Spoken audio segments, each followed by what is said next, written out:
Hey, ladies and gentlemen, check this out. It's all about being known. So if no one knows who you are, what you do, what type of value you can bring to the community, why not start off and kick off the #1 best content creation and up-and-coming podcast with the only person who knows me better, joint first only person who knows me better, with my other brother, Paul James Mathurin. Now, here's the deal. Here's the deal, What's Paul. the deal, man? Tell me Here's the deal. What's the deal? We weren't born here in the great United States of America. No, sir. We came from somewhere to where we are. And as the old saying goes, coming from the bottom, now we're nearly here. Nearly here. That's right. Why not share the trials, tribulations, and life's learning experiences of how we pushed through and how we got to where we are? Absolutely. Absolutely. Paul, thanks for coming on at short notice. You can't fake showing up. And every time I call you, Paul, before I put down the phone, you walk through the door. That's right. That's right. Just like Superman, as one may say. I'm there. I love it. I'm you there. know? I'm there. So, Paul, appreciate you coming on, man. Go ahead and share with the people who you are. First off, I love that you say start from the bottom, now we're nearly here, as opposed to start from the bottom, now we're here, because it's not about destinations, man. Yeah. You know what I'm saying? There's only one destination we're going to, and we're a long way away from there. You know what I mean? So life's about continuing that pursuit, getting better every day. You know, whatever goals you have, you might reach them. But what's the next goal? What's the next step? You know? And so, yeah, that's me, Paul Mathurin, your brother, your younger brother, from the same mother and the same father. Younger, but bigger brother. Let that settle in just for a little bit, okay? So before we get into all that, let's unpack this a little bit. Yeah. Let's jump in a time machine. Let's go. Back to the small village of Essex, England, specifically Southend-on-Sea. Southend-on-Sea, man, where it all started. We were born and raised. Born and raised, man. Born and raised. Yep. And so, look, this ain't one of the shows where, you know, we were homeless and we were picked up by a nice old lady and we're raised in orphanage. We come from a very blessed beginning, you know? Everything we needed. Middle class. Dad came out the military, started his own small little company to keep the lights on. Yep. Later on, Mum started her small little company to keep things rocking and rolling, you know? And they busted their tail, you know, 4:30 a.m. in the morning until they got home at 6, right? You know? And then we was out there to handle our business, man. So what was your earliest memory from childhood, man? And obviously, I know you're a smart guy. I know you remember being born, but like a little bit after that. Yeah, for sure. I remember when mum started her sandwich round. She would go and take sandwiches and cakes and chips and candy to the mechanics down there at the airport. You know what I mean? So at 4:30 in the morning, when you say that, I remember us being woken up and we'd have to go downstairs and wrap the cakes. Yeah, we'd have to go downstairs and count the money for the float. You know what I mean? And so I remember that, man. That's the early days of business. We were going down there and we were helping Mum get started on a day. Dad had already left for the day, you know, because he was going out and kind of working hard out in the building industry, you know. Yeah. And so, man, I remember that like it was yesterday, bro. Yeah. Like it was yesterday. Early days. Early days. And, you know, you bring up some memories from there. I remember when Mum was working her sandwich round for the airport. Now, it was her own company, but she still had someone she had to report to. Yeah. You know? And I remember there was a complaint that came in and she was upset, but she was a little bit intimidated and scared to go and speak to this guy, because this guy was a bit of a, you know, fill in the blank, right? And I remember her holding my hand and take me going in there with her, and I was only about 7 or 8 years old. And I remember walking in there, and I remember this guy talking to her in a stern voice or whatnot, and she was pretty upset. But I remember my takeaway from that when I walked away is I want to get in a position where I don't have to answer to that person. You know, I want to get to a position where I can launch my own business and I'm not held accountable in that manner. I'm just hold myself accountable to my actions, you know? So if I mess up, I'll correct and go from there, you know? And I remember another takeaway was when a lady gave me some money before Christmas. It was about £2. Now, back in the day, Paul, that's a lot of money, man. That's a lot of money. £2, That's like $10 today, brother, with inflation. Man. Cash money. Okay? Yeah. Anyway, she gave me the money and I snatched the money from her, didn't say thank you. And I turned around and all of a sudden, I got slapped. And I was like, who did that? And it was my mum. And Mum broke down a very good lesson for me of gratitude. You know, anytime someone gives you something, you say thank you. And not only did she make me go back and say thank you, she made me go and give the money back. You know what I mean? So there's a lot of good learning stories from our parents, man. Yeah. You know? It makes me wonder if you know, in those early days when Mum was struggling as a self-employed business owner, if she had the assistance of somebody to help grow her business, to help put those things in place, those processes to help grow her business, so that she can then step out of her business, and somebody else could be operating it where she can kind of run free, you know. So if she just had that person to turn to, you know, for a little bit of assistance, a little bit of guidance, a little bit of encouragement, you know what I mean, a little bit of structure, I think that would have really helped. Well, knowledge is power, man. Yeah, absolutely. If you don't have the knowledge, you're left with a bunch of no's. Absolutely. And it's not the KNOW. Yeah. You know? But you know what? She did bust her tail. She did grow a business on blood, sweat, tears, and respect. And then she sold her business and did well on that part. Yeah, but anyway, we got to experience that growing up. You know, but the whole time she was doing that, we was doing our thing. They made sure we was in sports. They made sure, obviously, we went to school, showed up on time, did everything we had to do, you know? So speaking of sports, I just want to make sure we're on the same page. I've shared this story before, but the first moment I realized that you was the GOAT was when we're outside Nana's house. And Andy, our brother's 5 years. And by the way, there's an age difference of between us 16 months, right? Yeah, 16 months. 16 months. Yep. And so I always beat you at judo. I beat you at everything apart from maybe a 1,000 different things, like being able to spell my name. You could spell my name before me. Yep. It's important. It's important. Absolutely, man. But we raced outside. We did race outside, yeah. So Andy's like, you two race. I was like, man, this is going to be easy, man. Big brother, of course. Easy. We got on the line. Why wouldn't you think that? Yeah. Got on the line. Down in the blocks, and he said, go. And you absolutely kicked my tail, man. Yeah. You murdered me. And I was like, you know what? Hold up a minute. Time out. There must be a mistake here. Yeah. I said, let's run it back. Yeah, run it back. Obviously, I didn't say that back then. It's more of an American phrase. Yeah. I said, hey, can we do it again, please, Andy? Yeah, Paul cheated. Yeah. Yeah, Paul cheated. I did say you cheated, didn't I? Yeah. We got back on the line, and you beat me again. I did, yeah. And that was the first time I realized competitive spirit, number one, but number two, I got my ass whooped. Yeah. Yeah. You know, Paul, and you flourished since then, man. Killed it on every single sports team, soccer and everything like that. So let's fast forward a little bit more. What was it like when your two brothers left for America and you're solo for Dolo? Man, well, taking it back to the sprint real quick, man. Yeah. There was a famous sprinter. His name was Linford Christie. Linford Christie, man. Come on now. He looked a lot like Dad. You know what I mean?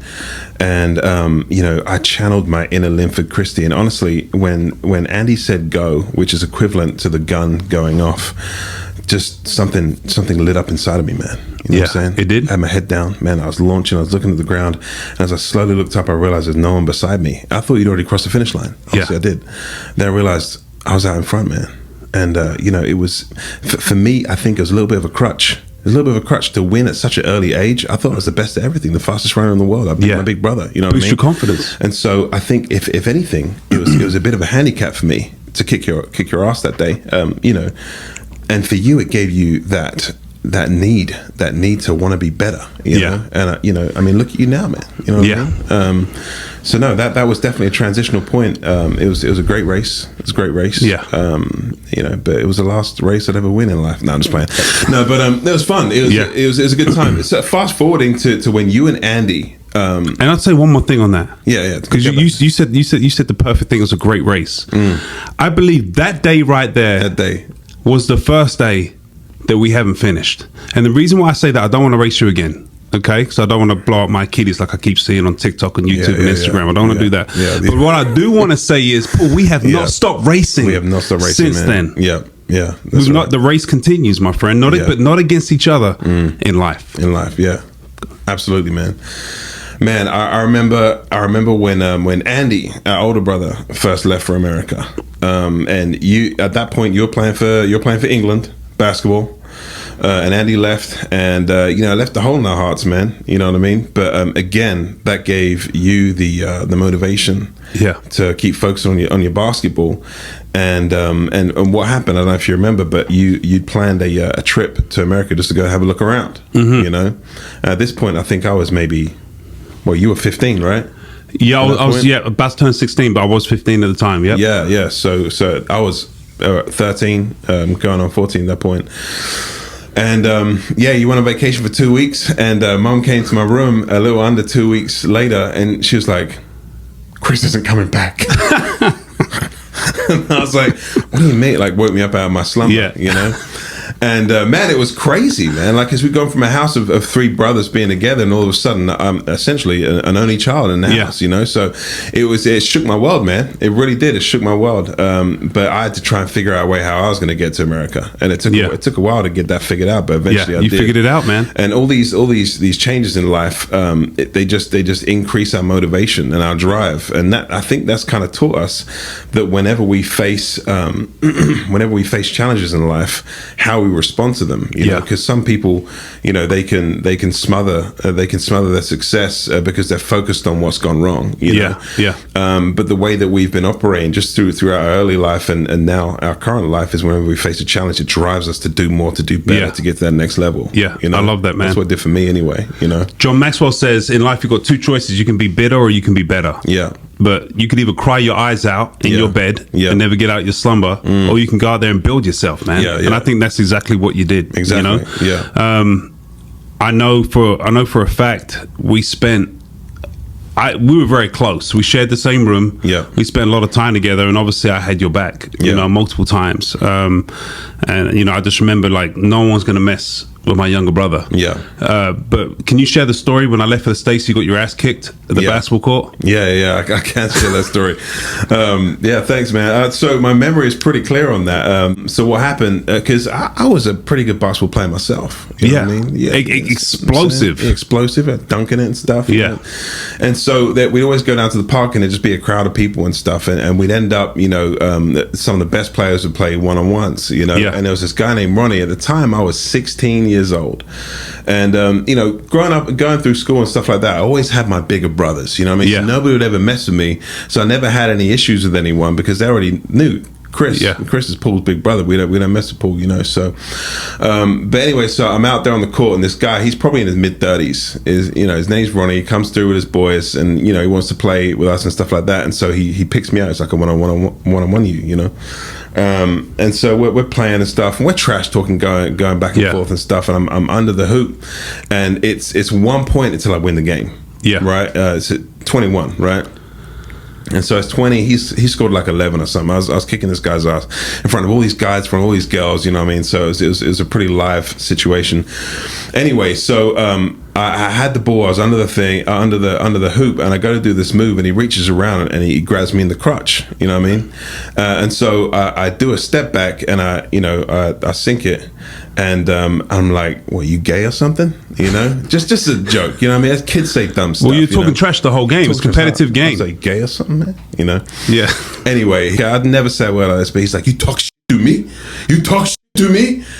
And I'm like, "Nah, it's just playing a game, man. It's all good." You know? Yeah, man. His friends start coming up. You know, so he's got like 4 friends, all grown men. I'm 16 years old. Yeah. And he starts pushing me back, you know, because he's mad because he's lost the game. You know what I mean? We've been talking trash the whole game. He's been a pussy. Yeah, basically, yeah. And so he keeps pushing me back, and then whack, punches me in the face. It's such a surreal feeling to me because I've never been hit before. Yeah. No one's ever messed with me, you know?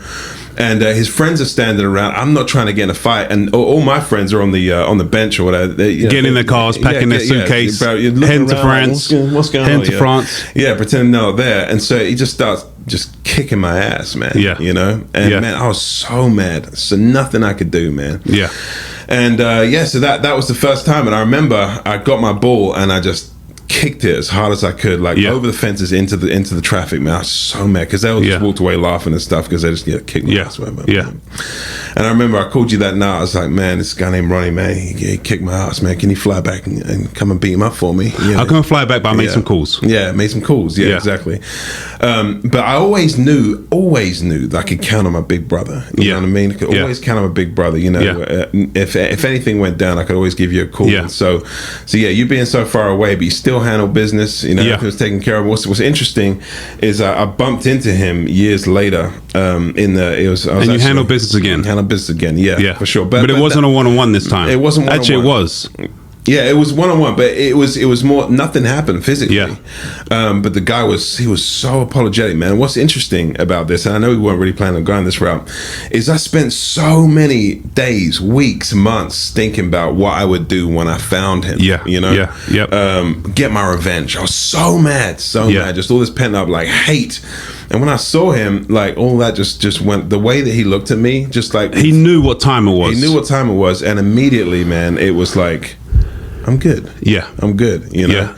And I shook his hand and stuff. He's like, "Look, man." He said, "Back then, man, I was stupid, man. I was stupid. You know. You're still stupid. Yeah, you're still stupid. Yeah. So yeah, I grabbed him by the head. And I'm just But he was cool, man. So that was kind of squashed, and you know, all those nights worried about what I was gonna do. You know, it was for nothing, man. It was all good. Here's the reason why I bring it up. Look at this guy right here. Look at this guy. I don't see you getting your ass whipped anytime soon. No. However, I feel like that's another pinnacle point in life, and it doesn't have to be a fight, but in life sometimes you need to take a whooping, man. Yeah. And we take whoopings in all different types of levels, you know. Yeah. But after you've taken that whooping and you're getting up, that's the first number one question is, are you going to get up? Yeah. But the second most important thing is how you're going to respond. And I feel like that was a catalyst to start, okay, maybe I need to put on a little bit of weight. Maybe I need to start working out. Maybe I need to get stronger. Yeah. You know? And I think you've maintained that. Obviously, looking at yourself right there, you maintain that, man. But how we respond, man, is so important. And that was, you know, we didn't go to a private school. I remember when I was in school in England. I remember the guys used to, you know, bully me and pick on me before my growth spurt. I remember one time being at the bus stop and they took my hat off. And you know what? This was worse than a physical whooping. Yeah. So I took physical whoopings, but what they did that day, this was worse. Yeah. They took my favorite hat and they put it so tight under the back of the bus wheel where I literally could not pull it out. I had to wait for the bus to leave, and the next bus wasn't for 2 hours. I wait for the bus to leave before I could get my hat. So I wait for the bus to leave, ruin my hat, still put it on my head. But that was my moment that and I did I had the exact same response. Is I started planning in my head, right? That next summer, I literally grew over a foot. And that's when I started making the teams. Now my confidence is going up and I'm significantly bigger. So 18 months later, I'm looking for him. We went out with some friends and I saw him.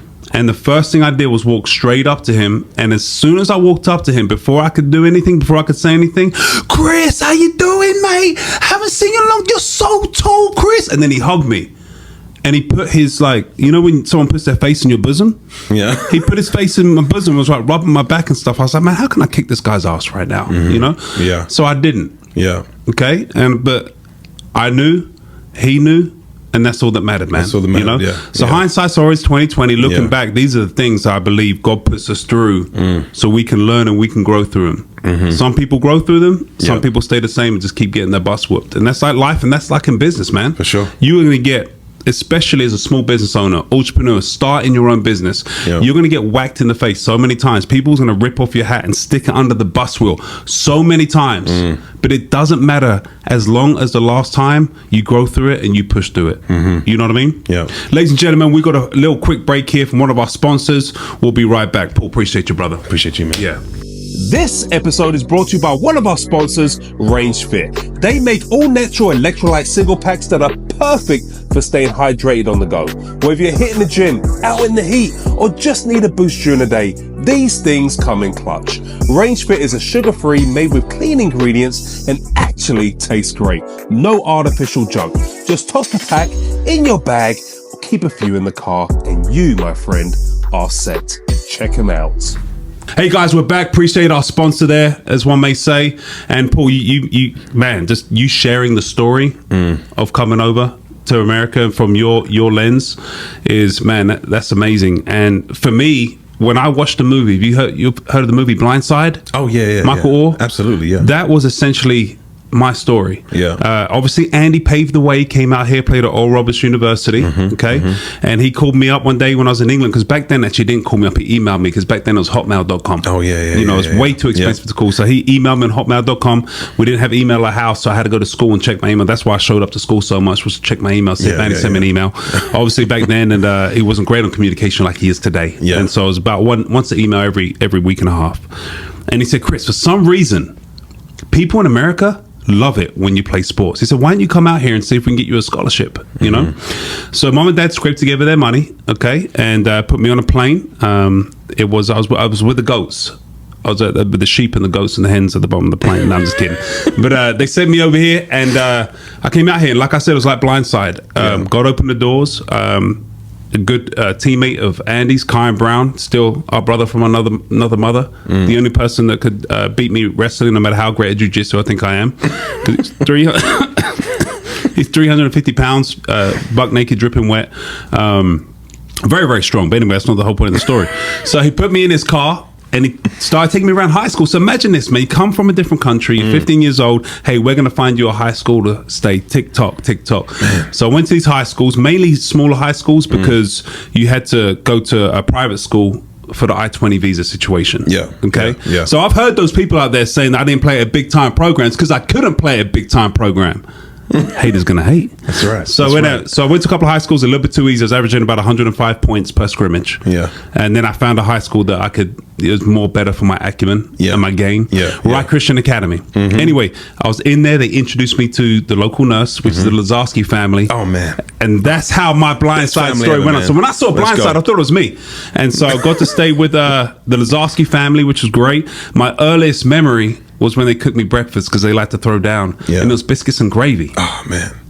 Oh yeah, you say, oh man, but back then, yeah, we're Americanized now. Yeah. But back then, you're from England. You don't eat gravy in the morning. Yeah, especially with biscuits. I thought it was a family joke on me. I was like, man, where's the camera? Is it a candy camera or something back in the day? I thought it was a joke. But then when I looked, everyone was like. Like, man, they doing really good on this joke. But I'm still looking around. They're all the way in. They're all the way in. I looked over there. My host brother Ryan, love Ryan Lazarski. Big shout out Ryan. Ryan was licking his spoon, you know. And I was like, man, this must not be a joke. I said, you guys eat gravy for breakfast? And they're like, yeah. I was like, oh man, you know. Then you have to eat it if you don't want to, but you know, we're raised, and so I ate it. Yeah, you got to eat it. You got to eat it. Yeah. It wasn't good. So I wasn't used to it. I couldn't stop thinking. But anyway, that was my earliest memory of American traditional families, food and culture. So anyway, best family in the world. Joined first with our family, of course. Went to Wright Christian Academy. And great experience, man. Great experience. So did that. And it's not like it is today, man, with these athletes. D1 or bust. I'm going to the top. No, forget that. Yeah. I wanted to stick around. So I sat down before they gave me an offer to stay there. An anonymous donor came forward that really changed my whole life, wrote the check, but they had a cool home. I said, okay, great, thanks for the offer, guys. Let me go home and say goodbye to my brother Paul, as one may say, and pack my favorite blanket, and I'll be back. And they said, no, it's too late. I said, what do you mean it's too late? They said, classes started last week, you're already behind, you go to class tomorrow. I said, no problem. I said, but you guys have to talk to my mum and let her know. And they say, okay, give her a call. I said, no, I'm not giving. I said, you guys need to talk to mum. And they're like, okay, well, here's the phone. Mum was on the phone. I said, mum, I said, great news. I understood the assignment. I found a high school. I said, but I'm not coming back. I'm not coming back. And mum, and you know, mum is amazing, but she's very opinionated in her ways, as one may say. She said, no, you don't have a choice, Chris. You got to come back and get your stuff, but more importantly, you got to say goodbye to your brother Paul. So absolutely not. And then the school grabbed the phone and said, Mrs. Mathurin, this is one of those things where options don't go away, but they eventually go to someone else. And essentially what we mean by that, if Chris leaves, the offer's no longer on the table. Man, like, and just pause for a second. If you're a mum, right? A mum. Very close to your kids, and you have not even 16 years old yet. Your son goes away for 2 weeks. You're looking forward to him coming back, and you get a call to basically say, your son, who's not even 16 years old yet, is not coming home. Not coming home. You know, and it's not like you've died, right? I mean, there are worse situations, right? Yeah. But at the same time, like, computing that, even for the most kind of like laissez-faire parent, that's going to be a tough pill to swallow. But back then, even though it was a tough pill to swallow, there's no FaceTime. Yep, no FaceTime. There's no cell. Well, there was cell phones, but they're big mobile ones or whatnot. We didn't have, you know. But the communication wasn't there to check in. This is an email once a week. Yeah. On AOL. Yeah. You know, so mum she wanted me to come home, but she realized that that's what I wanted, and she gave the blessing, you know, and that's when I think she came and told you. Yeah. You know, so 15 years old on a plane to United States of America. Next thing you know, we're here. Fast forward to a year later, you came up in the game. You're working at the Royal Bank of Scotland. Royal Bank of Scotland, yeah. Just killing the game, right? So what gave you the motivation? Okay, so going back to the Lazarskis. Yeah. An angel family. Okay, Absolutely. Mary and Gary, the parents of the family. So you really built that relationship with the Lazarskis, and they got to know our parents. Yep. And so they actually came on a trip to the UK. And so I took some time and I took them around London with a good friend of mine, Jack, and we did a little tour action. My man. Yeah, so I got to know them on a FaceTime, the old version of FaceTime, actually spending time face to face kind of thing. Got to know them, took around to the London Eye, and in conversation they mentioned to me, hey, if you ever want to get a higher education, want to be around your brothers, you can come stay with us.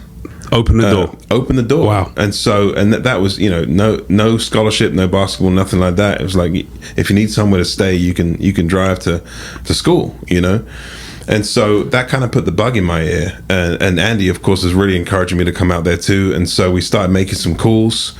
And, it was just a case of paperwork. That's all it was, really. When you have an overall goal, my goal was to be with my brothers. Yeah. That was my goal.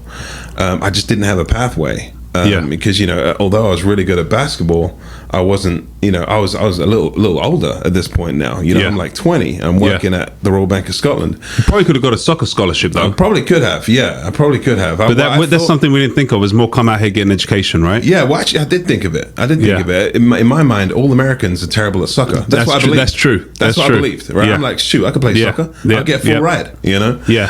And so that was in the back of my mind for sure too. But yeah, so that was my goal. I didn't have a pathway. Then when I spoke to Mary, that was my pathway. Yeah. So got all the forms on. It took a couple of years. I was 23 by the time I was finally sitting on the plane and flying out to America. Left my whole life behind. I was killing the RBS, Royal Bank of Scotland. I was killing it, man. I was a sales trainer. I would travel all the way around the UK training people on how to sell balance transfers, right? Man, I was making like $12,000 a year. A year, man. Okay, I was killing it. Yeah, and that's about 16,000 in US at the exchange rate back then. A year. Back then, yeah, 16,000. Now it's more about 14,500. Yeah, about 14,500. Yeah, man. I didn't need anything. But you had the Toyota Celica though. Yeah, I said Toyota Celica. Paid off. Got repoed, right? Yeah, it got repoed. Yeah. Missed a payment. Yeah. No, it did actually get. I didn't pay the insurance, and that's so right. I got pulled over by the cops, and they took my car. But it's all good, man. Yeah, it's a long time ago. But I was leaving anyway. He pays his insurance now. I promise you that. That's right. I did. I didn't understand the concept back then. My man. I was saying. But yeah, so yeah, I came out, man, and it was a giant step back because I'm going back to school. I'm fully dependent on the Lazarskis, and all they asked me to do was mow the grass. And I got to stay there. And the grass you mowed. The grass I mowed, man. Yeah. So that's how I got my seat out here. And then man, it's just grinding, man. And of course, were there challenges? Yeah, for sure. Man. Yeah. Like you're taking a step back. You're leaving your whole life behind. I had a girlfriend. I had my friends. Where I'd socialize all the time. And now you're coming out here to where nobody knows you except for your brothers. But I mean, you guys had your lives too at that point. Yeah. You're married. Yeah. You guys are both married. You got kids and stuff. And so it was like I had to make that decision. A big motivator for me was to be by you guys, but also I had to make sure that I wanted to do it as well, and carve out a life for myself.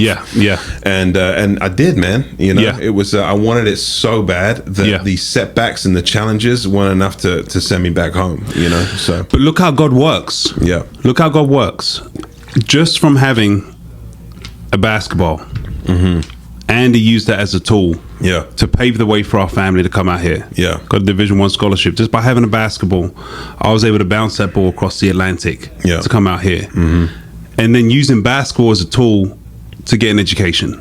Right? So we can debate all day. People say education not worth it and all this and all that. But what it taught me is it taught me people skills, but more importantly, showing up. Because if you don't show up, you don't get an education. Right? And then us coming out here, going to college, going to school, it then opened obviously an opportunity for you to come out here. So fast forward through that, using a basketball, I realized personally that this basketball is only going to bounce a certain amount of time. And that's why I challenge everybody looking at colleges, looking at scholarships or whatever it may be. You need to be thinking about the 40 after the 4. College is only going to last you 4 years. Yeah. If you go to a nice school and you're a superstar, okay, they may give you an extra year or whatever it may be. I wasn't going to a big time school. And that's when the light bulb went off, I think, between freshman and sophomore year of college is, man, I need to get this done. And I was messing around. I researched what was the easiest degree to get. And at the time, I think it was either sociology, not knock on sociology, but I picked what I thought was the easiest. Yeah. So I went back to the dean of students. I said, hey, I need to change my degree. And I said, the best degree that I found is to get a business degree. So I used that basketball to really lock in and get a business degree. And hey, let me be clear, my friend. Let me be clear. I was a CD student in England. CD student, you know? But when I come out here to the States and I looked at all the tests, I was like, what is this? Multiple choice, fill in the blank? I was like, let me give this a go. Then they took my C and D's and they bumped my grades up like 2 grades. And it went to like A's and B's. And I said, well, why did you move into A to B? They said, because the educational system in England is a lot more harder than America. I was like, man, these people think I'm smart, man. These people think I'm smart. Immediate upgrade. So I said, you know what? I'm gonna keep playing the game. If they think I'm smart, I might as well start acting smart. So I really started applying myself. Yeah. You know? And so then used the basketball, switched my degree to business administration, minor in finance, graduated summa cum laude, Rebecca Dotaka. Okay. Oh, yes, that's the best top of the deal. Yeah. It was something like a rhyme with Rebecca Dotaka. Yeah. And I had the different stripes down my deal, and I carried the flag, man. Down the aisle, whatnot. I remember my that. newborn daughter is there. My wife is there. And so, man, after that, I was like, man, time to make this money, man. That's right. So I got that piece of paper. We moved to Tulsa, and I was like, let's go. But guess what, man? Nobody would hire me. And the reason why nobody will hire me is because in between visa status, you know? So life isn't like this. Life is like this. And you hope it goes up, you know? So I've told the story a million times, but I'll tell it again because it's a pinnacle part in my career. I'm sitting in the apartment complex. We're on food stamps, government cheese, and we couldn't afford a channel changer for the TV, so we used a coat hanger, okay? And I'm out of luck, man. I've been turned down by all these different places. And for the first time, I looked myself in the mirror and I was like, I questioned myself, man. I was out of shape. I was down mentally. I was down physically. I was down emotionally, you know? And I was like, shoot. I was like, maybe you're not the guy that you thought you was, you know? Maybe you'll never be successful, you know? I stopped myself, man. I was like, now, Chris, step out of it. I'm gonna give you one more chance, Chris, one more chance. And the newspaper, man, a little brisk of air came through and it put the newspaper over to not page 3 but page 9. Okay, and it was a job fair. It's a job fair, and it was a mile down the street. Didn't have a car, didn't have any clothes, so I called up Dad, and Dad shipped me over a deal. Actually, I already had it here. His jacket, way too big for me. I put the jacket on, man. Walked down to the job fair, and there was 50 different jobs in there, man. I said, man, I'm going to land one of these jobs. So I went through the jobs, man, and all 49 of them wouldn't even acknowledge me. They didn't even acknowledge me, man. You know, I was like, okay, fair enough, no worries. I was like, I guess I'm out of luck. As I went to leave the job fair, man, I felt like a beaming vibe on my back, and I turned around because I noticed it, but I didn't go up to it. I was like, nobody wants to sell cars. It said car sales. Nobody wants to sell cars. I turned around before I left, and all of a sudden it was eye contact with the guy, and he had a big, big smile. One of my great friends today, Joe St. John, a big smile, and I couldn't take my eyes off him, man. I found out later he's a master closer in Master Closery. Okay. So I was like, okay, man, this guy's obviously a nice guy because he's smiling. I got to go and say hello. So I said hello to him, man. He had a big smile. And cut long story short, he said, Chris, look, just come up to the dealership and check it out. You know? I said, what about my visa? He said, don't. He said, what if I could show you a way? I said, look, I'm sold. I didn't know he was selling me. He didn't even finish the punching line. Yeah. He just said, what if I could show you a way? I said, okay, just show me the address. Yeah.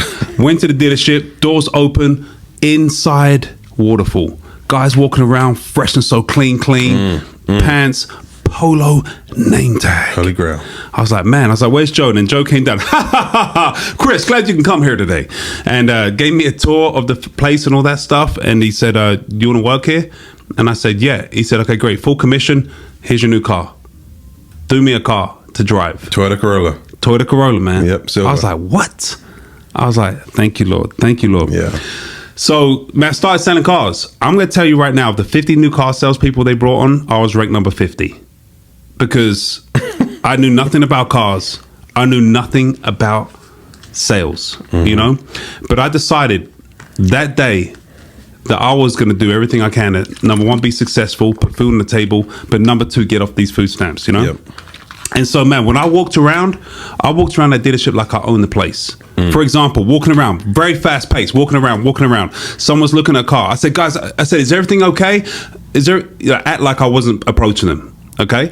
And they would say, yeah, we're just looking at, I got a car. I said, what type of tires you kicking? Big tires, small tires, SUV, Corolla, small cars? I'm just making stuff up, man. I know nothing about the product knowledge. Our training was, Chris, take the pamphlets of the cars, and when you take a dump, just take it off and just flick through the pages. That was my training for the most part. They had other training there too, but that's essentially what I did. And they said, we want to see the Toyota Tundra 2.0 injection fuel with the V8 engine. I said, absolutely, come with me. I thought you had someone. No, you're more important. Come with me. And so I would go out to the cars, and no joke, I would read the tag on the back of the cars. I didn't know if a Toyota was a little minivan, a scooter, or a bicycle. I had no idea. And I'd read the tags. I said, right here, guys, here it is, you know? And I just did what they told me to do. Threw them the keys. I said, let's go for a test drive. And I didn't know what I was talking about, you know?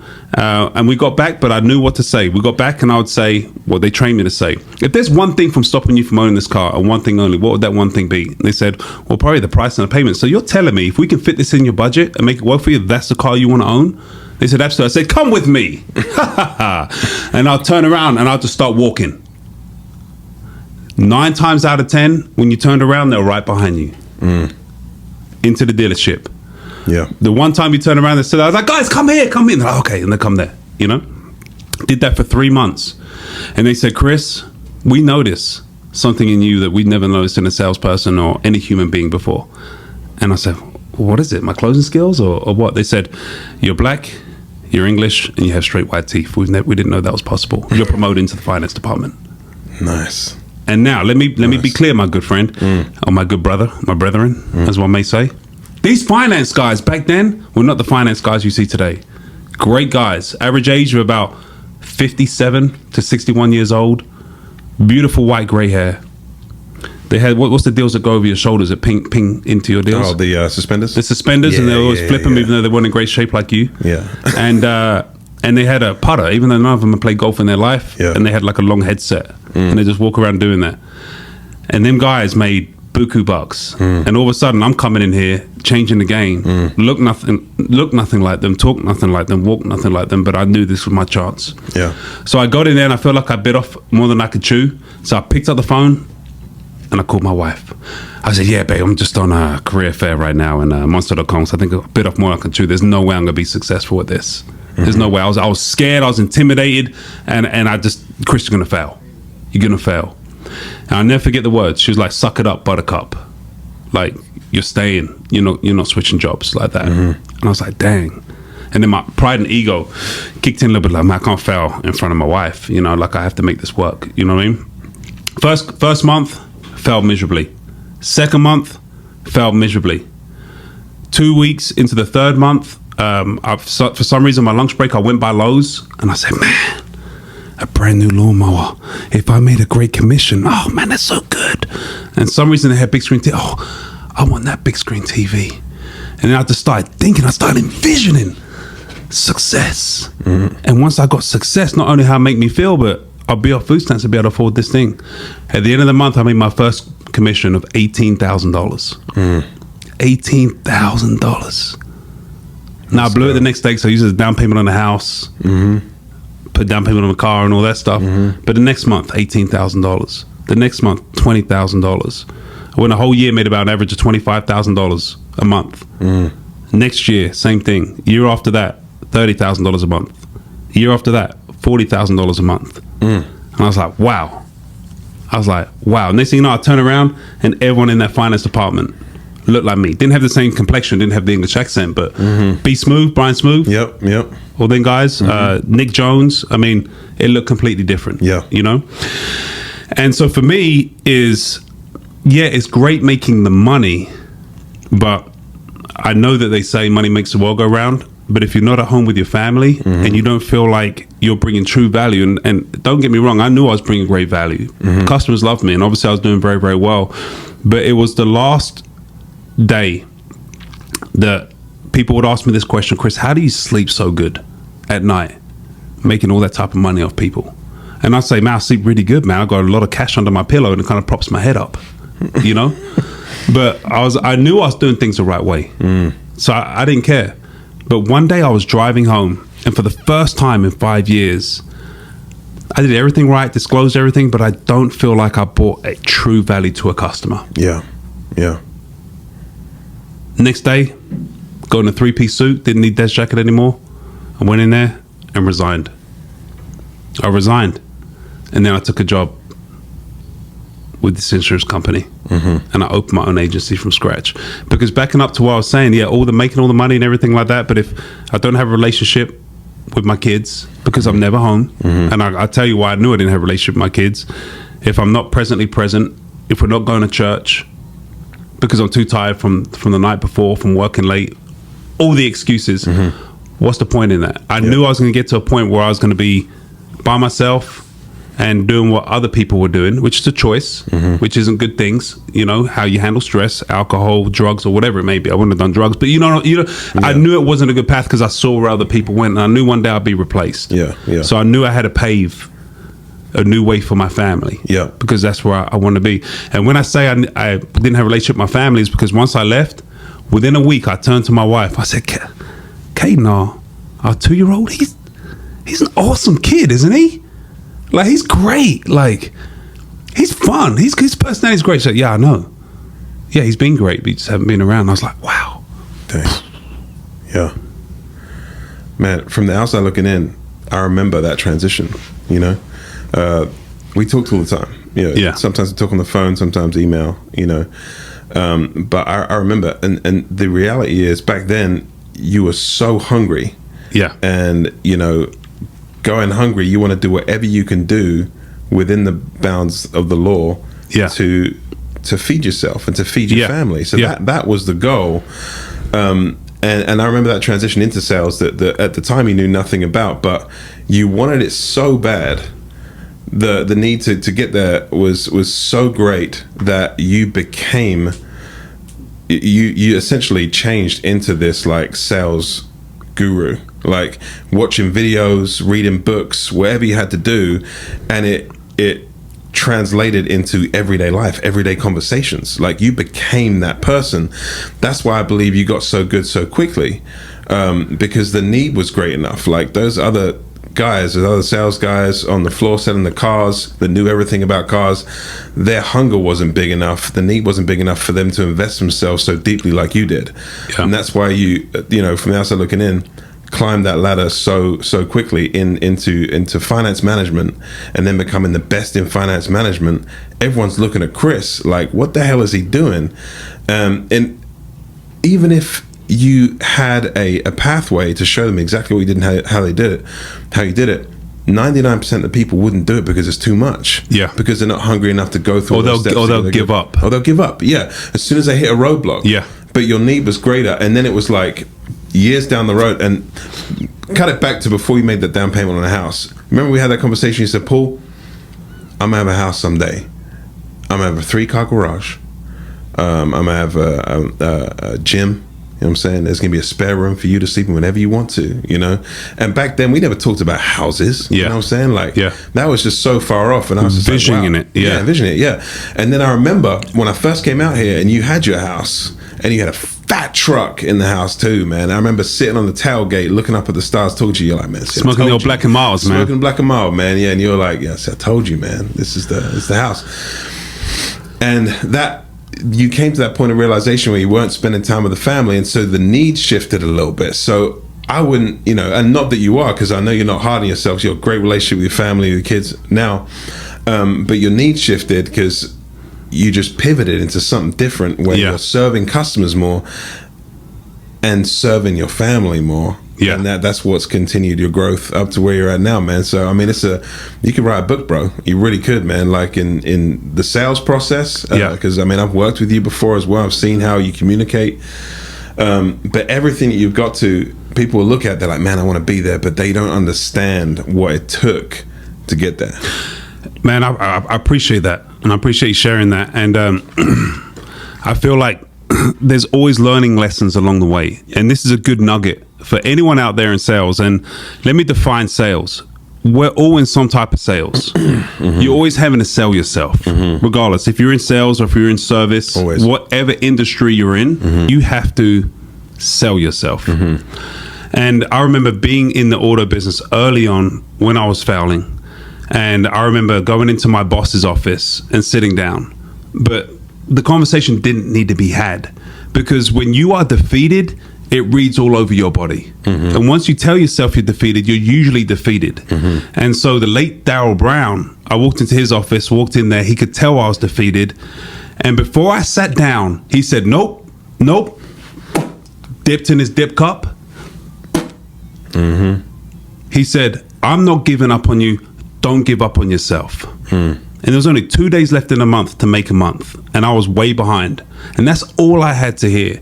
So sometimes it just takes one person believing in you for you to turn that mindset around, be like, I can do this. And I made a month. So I just encourage people out there, if you do feel like you're failing, you always have time to turn it around. You always have time to make a month. You always have time to be successful. You know what I mean? Absolutely, bro. You know? Absolutely. So look at look at your kids now.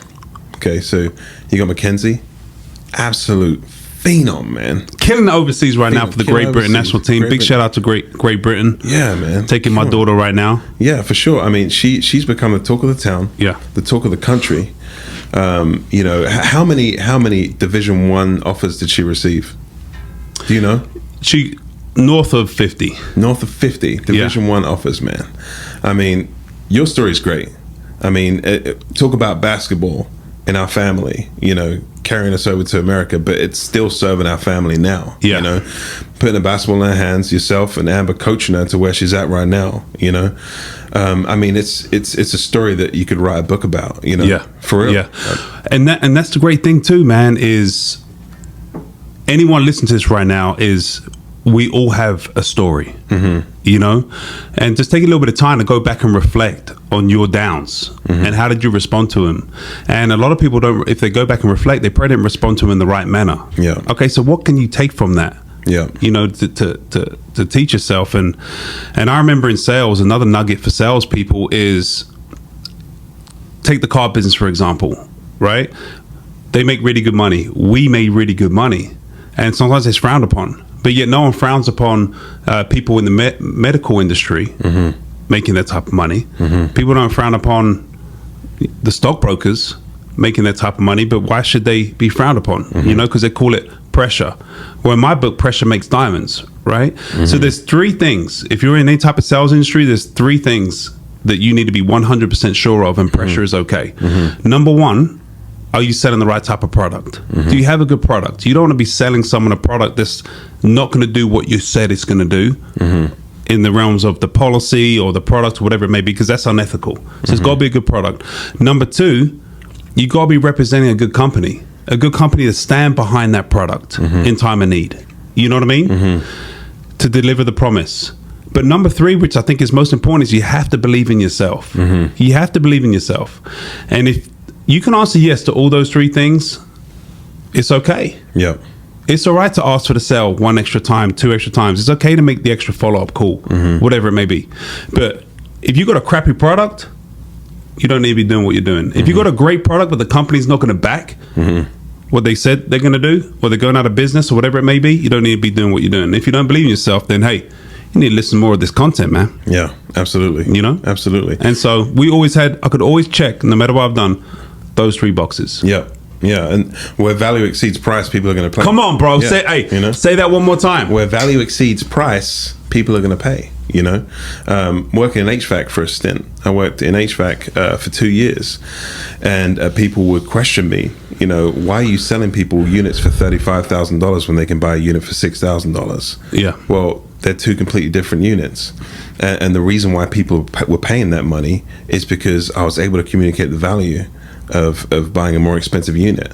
How am I able to communicate the value if I don't understand the customer? Yeah. How do I communicate their value if I don't understand what their needs are? Right. And so a lot of HVAC sales reps would go in there and just, hey, this unit 6,000, they'll get your unit up and running, or maybe we can just replace this, maybe we can just replace that.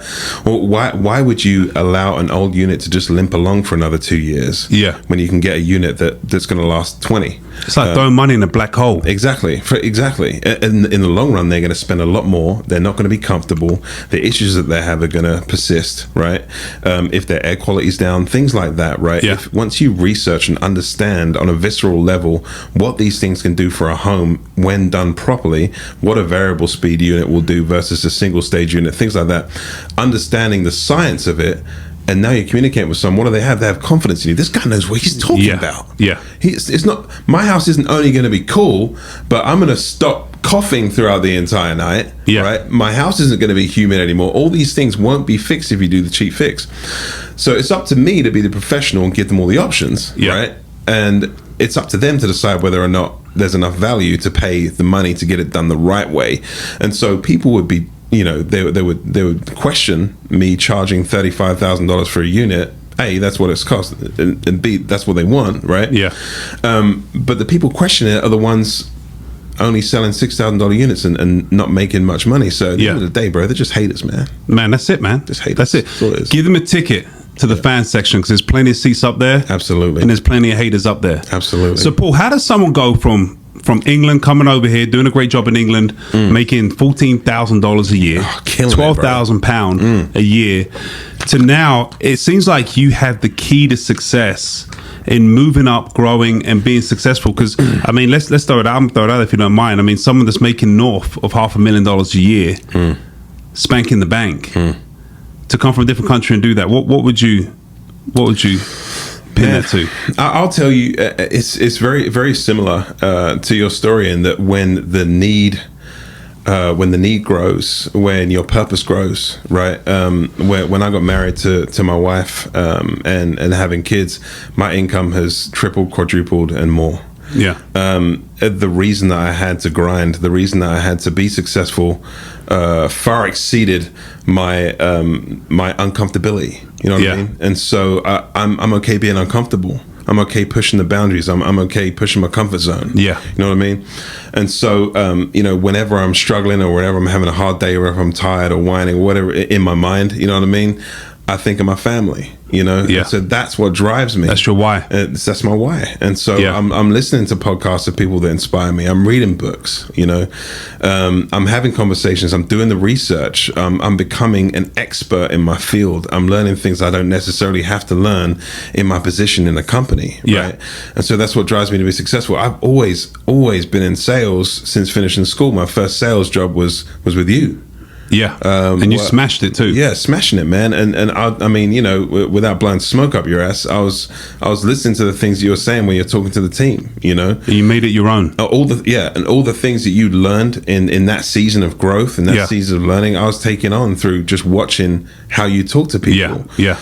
And so for me, that's all it was. And it was understanding what people's needs are and meeting those needs. And no matter what the career is. In fact, I was in medical at first. After State Farm, I went into home health sales and hospice sales and things like that, doing really, really well there. Yeah. And the only reason I went into HVAC was because I wanted to see if I could do it. Because they say if you can sell, it doesn't matter what industry you put your fears to the side. Yeah, put your fears to the side. I didn't know anything about HVAC. In fact, I bought an HVAC unit, and the service was so good. He asked me such good questions. I was like, man, I want to do that. I can do that. In fact, I asked him what his commission was, and I was like, no, so let me see if I can do that. You started envisioning the palace, man, that you just built. That's it, man. That's exactly it, bro. And so I went in there, and I later found out that he was number one in the nation. There's a reason for that. And man, I was right behind him, man. Yeah, I was right behind him. And so that was the motivation. I wanted to be able to serve people, but I couldn't serve people unless I served myself by learning and becoming an expert in the field. And people were paying. Were paying. I love that. I love that. That's what got me there, man, and that's what keeps me there. So let's unpack that for the people out there. The people out there that are thinking, how do I make more in sales? How do I become more successful? How do I spank the bank? How do I increase my top line. It's everything we talked about. Okay. Number one, you have to know your product. Have to know your product. Like you said, there's so much information out there. There's no excuse why you can't take a deep dive into understanding and knowing your product. On a visceral and then level, checking that box. I'm selling a great product. You got to believe in the product. You have to. Number two, you got to be working for a reputable company. Someone that's going to stand behind the promise. Because bottom line is, you can fake it till you make it and make some good money and income, but eventually that house is going to come crumbling down if the company can't back the product. And number three, you have to believe in yourself. You have to. And if you do those three things, that breaks down the three basic principles of understanding on how to be great in sales. Okay. So from a psychology standpoint, number one, you got to have the knowledge, because knowledge breeds confidence. Period. You can't go out there and offer product. I speak to my producers all the time and I see they lack confidence. So the reason I lack confidence is because they lack the acumen of the knowledge of the product they're selling. Right. So you got to understand your product so you can have the confidence. Okay. Number two, once you have the confidence, now you got the passion.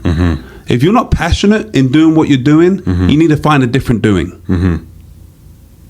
If you're not passionate, if you're not excited, absolutely, going into your career, if you're not excited going into your job, which is just over broke, by the way, we don't want no just over brokes. We want a career, something we can continue to grow in, and it's the passion that sells. That's right. You know, right. Exactly. And then understanding. Hey, look, my job here is done. Just like Jordan said, that I have nothing else to prove. And if you want to make a move, don't be a weak person and just job hop from job to job. Make sure you are the best at what you do.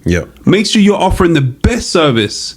And when you decide to move because you've outgrown your opportunity, you are top dog. Then you roll out. Absolutely. Then you get a better opportunity. But it's got to start from the basic principles of understanding your why. Know what your why is. 100%. Check those three boxes. Be passionate about what you're doing. And most importantly, be a person of value. Am I making someone else's life better? Is what I'm offering and what I'm doing putting someone in a better situation? For sure. Then after that, cha-ching, walla bada bing bing. And my only question for you is, if you put $5 into a slot machine and you pull the handle and $100 comes out, how many times you can put that $5 into the slot machine? Keep it in the back, man. Over and over and over again, man. Absolutely. Because putting in that $5 is called activity. And it's the activity that drives the results. You can check all those boxes, but if you're going to sit behind the computer screen and play on your phone, if you're going to be in the negative group over here, talking about, oh man, the rain's coming through, it's going to slow down. Oh, we've got the fair on Wednesday, it's going to slow down. If you don't separate yourself, then you're not going to succeed. If you don't put in the work, the activity, the grit, you don't have enough time in the day, okay, get up at 6 a.m. Get up at 6. Okay, get up at 4 a.m. And then rock and roll. And the last thing I'll say is take an evaluation of the people. We've all heard it. Take an evaluation of the people you're around. I played golf this last week, man. And I'm not a great golf player. And I look like Tiger Woods, probably a little bit better. When I put on them clothes, man, I definitely look like Tiger Woods. Okay? I've gone up to the tee box before and everyone's got quiet. Oh, man, he's going to kill it. I'm not that good. They're like, oh, ha, ha, ha, ha, whatever. And I hit it and it's dead silence because everyone's scared to say something because I suck so bad. That was a long time ago. I got a lot better since then. You're good. But I was playing golf this last week, man, and I was striping it. Do you want to know the reason why I was striping it? It's because I was playing with some of the best golf players in the Midwest. What does striping it mean for the people that don't know? Man, I was hitting lasers down there, man. So the fairways from here to here, I was right here down the middle, man. Okay, nice. And I kept telling them guys, after they said, Chris, great. Oh, Chris, the best player, great ball. I tell them, I said, guys, you guys are 2 handicap, 3 handicaps, scratch golf players. I said, guys, you are the average of the 4 to 5 people you hang out with. I said, if I'm playing with a bunch of people that don't care, they just want to get drunk out here, do you think I'm going to hit the ball this good? I'm probably going to mold into what they're doing. But because I was with the best, instead of shooting 25 over, I'm shooting 6, 7, 8 over. Beautiful. And that correlates to life. Take an evaluation of who you're spending your time with. Take an evaluation of who you're getting your information with from. Because just because information doesn't mean it's the right information. And you know, deep down in here, if you're hanging out with the right people or you're hanging out with average people.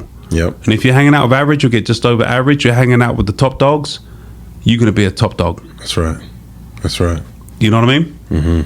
So Paul, what's next? What I got to ask this question. I always ask this question, but what's next for Paul James Mathurin? You got a beautiful family, partridge in a pear tree. Your income seems to go up exponentially, or whatnot. Like Michael Jordan said, like, what else do I have left to prove? But Paul, I feel like you're just getting started. So, what is next for Paul James Mathurin? Just getting started, man. You know, sales is it's ingrained in my being now. You know what I mean? And I love what you said about providing value. You know, for those out there that are scared to sell, or I'm not a salesperson. First of all, everyone's a salesperson in one way, shape, or form. You're selling yourself one way or another, man. When you research, when you understand, when you're a professional in your field, you essentially have a gift in your hand, right? A beautiful gift that you want to share with people, right? You find value in that gift.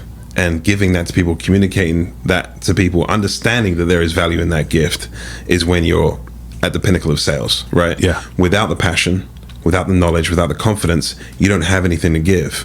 And so for those out there that look at someone that's selling and killing it and making money, if that's your only motivation to get into that industry, you're not going to be successful because you don't have the passion or the knowledge. Right. But with the knowledge can come the passion, but understanding how you're going to serve people. Right. So for me, to answer your question, I want to serve more people, man. Come on. There's a lot of people that I haven't served yet, whether that looks like staying in the current industry that I'm in right now, which is back in medical. I'm in wound care now. OK. And it's really, really, I'm taking care of a lot of people. And it's blessing my family in a way that I could never describe. How do I serve more people though? And that's a question that I keep asking myself. And yeah, I'm just going to keep doing that, man. And it's been serving me thus far. Love it. And so I'm just going to keep on the path. You know what I mean? Yeah. And so just trying to be like you, man. Hey, you look like me. You talk like me. Yeah, you walk like me. I'm 99% of the way there, man. Hey. What's next for you, Chris? I mean, you've achieved so much, not just you, but like your family too. You have offspring that are just athletic phenoms. You know, you got a beautiful wife, beautiful home. What else is there, bro? I mean, man, well, I'll say this. A good friend told me, and it always resonates in my mind, is the best is yet to come. The best is yet to come. And for me, simply put, is I want to be a person of value. I want to help people. Yep. You know, I want to help more people. My math is probably off significantly, but I think there's north of 7 billion people in this earth. You know, yep. And you know, how do I do that? I'll go back to my story of trying to find my first job is when I walked to the career fair. When I walked in that career fair, nobody knew who I was. Nobody knew who I was. No one. Yeah. No one cared to know who I was. No one knew what value I could bring. When I walked into that dealership, no one knew who I was. And when I opened up my insurance agency from nothing, 0 customers, no one sure knew who I was, what I do, and what potential value I can bring them. And I knew that a couple of years later after I opened my business, walking out the gym, I saw someone from a long time ago. We're having that chit chat and they asked that question that any guy with a little bit of ego, I had some ego back then, well, what do you do for a living? I was like, man, I've been in this community now for 2 years. I thought I was doing a really good job. He has no idea. So if he has no idea what I do, why would he think about me when he needs to make a buying decision? Right. And that's when the light bulb went off. Is my biggest struggle right now is overcome obscurity in the marketplace. So in addition to being a person of value and being a great role model for my kids and being a great husband, I want to help others overcome obscurity in the marketplace. And that is what we're going to do. We're going to bring on small business owners. We're going to bring on leaders. We're going to bring on impactful people that are going to change this world. Let's go. We're going to put them in front of this microphone right here, and they're going to share their story. And we're going to help them go to exponentially high, because we can all hit our goals. We can all hit our goals. But how quick do we get towards our potential and shorten that gap? That's where the magic occurs. Love it. And that's my mission. So what you're telling me is your best days are ahead of you. My best days are ahead of me because I get to help more people, my brother. Love that. So let's do it together, man. Let's go. Paul, appreciate you coming on, my brother. Absolutely, man. How can people reach out to you if they want to follow you on social? Man, they can reach out to me by reaching out on the reach out. Yeah, let's go. 911, only call them in emergencies. Yeah, I only have Facebook. So. No, it's all good. It's all good. But you are in the medical field. Yeah, so advanced wound therapy. Give me a shout, 918-508-1010. If they have any questions about a patient that has a wound, or if your mom has a wound, or if your grandma has a wound, you can reach out to me and see how we can get that wound healed. Yeah. And if you want to be a better person of value or bring more value to someone else, if you found this content helpful, not only drop a like and drop a comment, but tag a small business. Tag a small business that we can help overcome obscurity in the marketplace. That's what we can do right there to give them a shout out to Rock and Roll Sausage Roll. Amen. Okay. Bro. All right. Paul, appreciate you. Until next time, everybody, take care of yourself and each other. This is Paul Mathurin, my brother from the same mother, like no other. I'm Chris Mathurin. Stay tuned for great content.